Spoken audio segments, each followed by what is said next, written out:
भारत के इंदौर शहर में एक जगह है काजी की चौल।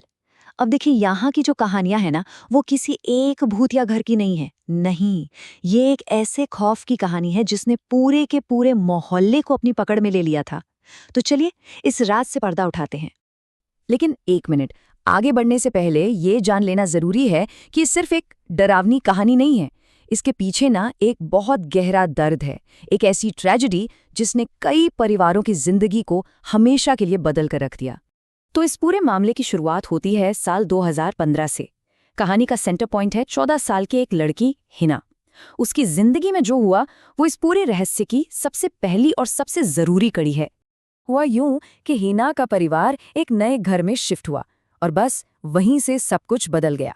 वो लड़की जो कभी एकदम चुलबुली और खुशमिजाज हुआ करती थी, वो अचानक बिल्कुल खामोश और गुमसुम रहने लगी। ये उसके माँ बाप के लिए पहला, आप कह सकते हैं, रेड फ्लैग था कि भाई कुछ तो बहुत गलत हो रहा है। और फिर हिना का बर्ताव दिन ब दिन और भी अजीब होता गया। उसने अपने दोस्तों से मिलना जुलना एकदम बंद कर दिया। अक्सर घर के किसी कोने में अकेली बैठी किसी ऐसी चीज से बातें करती थी जो किसी और को दिखाई नहीं देती थी।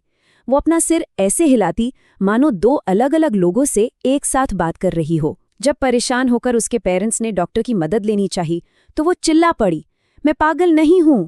और फिर वो रात आई जब उसके पिता अब्दुल उसके कमरे में गए तो उन्होंने जो देखा वो शायद ही कोई बाप देखना चाहेगा। हिना जमीन पर पड़ी थी और उसका शरीर 100% जल चुका था। उसे फौरन अस्पताल ले जाया गया। वहां होश में आने पर उसने अपनी मां से जो आखिरी शब्द कहे वो रोंगटे खड़े कर देने वाले थे। उसने कहा, ये सब उन दोनों की वजह से हुआ है। उसने बताया कि उस घर में आने के बाद से ही उसे 2 जली हुई लड़कियां दिखती थीं जो उसे खुद को आग लगाने के लिए कहती थीं। और बस इन्हीं शब्दों के साथ उसकी सांसें थम गईं। लेकिन हिना की कहानी यहीं खत्म नहीं होती। असल में ये कोई अकेली घटना थी ही नहीं। ये तो एक बहुत बड़े, एक बहुत खौफनाक पैटर्न का हिस्सा थी जिसने पूरे इलाके को दहशत में डाल रखा था। तो सवाल ये उठता है कि क्या हिना की मौत एक अकेली अनोखी त्रासदी थी? जवाब है बिल्कुल नहीं। ये तो एक भयानक सिलसिले की सिर्फ एक कड़ी थी। अब जरा इस पैटर्न पर गौर करते हैं। साल 2013 आतिश, फिर 2015 हिना और एक और लड़का धर्मेंद्र। तीनों के तीनों काजी की चौल के ही रहने वाले थे।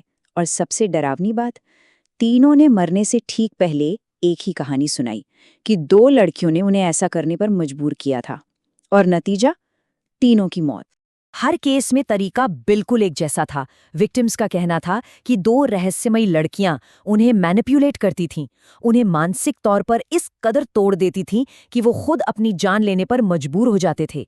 ये किसी इंसान का काम तो बिल्कुल नहीं लग रहा था। अब ये कहानी और भी ज्यादा अजीब हो जाती है जब हम इस जगह की बाउंड्रीज को देखते हैं। ऐसा लगता है मानो इस खौफ के कुछ नियम हैं, कुछ रूल्स जो उस इलाके की सरहदों से जुड़े हैं। देखिए, काजी की चौल के आसपास के इलाकों में भी ऐसी ही घटनाएं हुईं, जैसे मालवा मिल का राजेश और गोमा की फेल की एक लड़की। दोनों पर आग से हमला हुआ था। लेकिन यहाँ एक बहुत बड़ा फर्क था, ये दोनों बच गए। और यहीं से एक बहुत ही डरावनी थ्योरी सामने आती है। ऐसा लगता है कि काजी की चौल अपने आप में एक किल जोन है, एक ऐसी जानलेवा सरहद जिसके अंदर अगर कोई फंस गया तो उसका बचना नामुमकिन है। लेकिन जैसे ही कोई उस बाउंड्री के बाहर होता है, हमले तो होते हैं पर वो जानलेवा साबित नहीं होते। तो अब तक जितने भी सुराग मिले हैं उन सबको एक साथ जोड़ते हैं और कहानी के मेन विलन्स पर फोकस करते हैं, वो 2 रहस्यमयी लड़कियां। इनके बारे में हमें जो भी पता है वो कुछ इस तरह है कि वो 2 जवान लड़कियों के रूप में दिखती हैं, अक्सर जली हुई हालत में। वो अपना शिकार सिर्फ और सिर्फ बच्चों और टीनेजर्स को बनाती हैं और उनका हथियार हमेशा आग होता है। लेकिन वो कौन थी, उनके साथ क्या हुआ था, ये आज भी एक राज है। और सुनिए, इन 2 लड़कियों की दहशत के अलावा काजी की चौल में एक और रूह के भटकने की भी बातें होती हैं। एक औरत जो आज भी अपने खोए हुए बच्चे को ढूंढते हुए लोगों के दरवाजे खटखटाती है।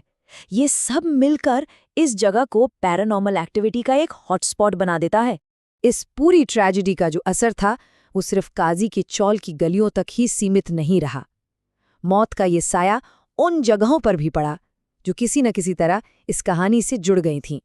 जिस MY हॉस्पिटल में हिना को ले जाया गया था, उसका भी अपना एक डरावना इतिहास रहा है। एक वीडियो बहुत वायरल हुआ था जिसमें एक लड़का रात में इस सुनसान अस्पताल में घूमता है और उसे अजीब-गरीब आवाजें सुनाई देती हैं। हाँ, मैनेजमेंट ने तो उसे फेक बता दिया, लेकिन ये घटना अब हमेशा के लिए काजी की चौल की कहानी का हिस्सा बन गई है। इस पूरी कहानी से एक बात तो साफ है, और ये एक तरह की चेतावनी भी है कि जब कोई प्रेत आत्मा किसी इंसान के पीछे पड़ जाती है तो वो उसे सिर्फ और सिर्फ एक ही मंजिल तक ले जाती है, और वो है मौत। तो ये पूरा विश्लेषण हमें एक आखिरी और बहुत ही बेचैन कर देने वाले सवाल पर लाके छोड़ देता है कि अगर कोई आत्मा किसी इंसान से जुड़ जाए तो उसका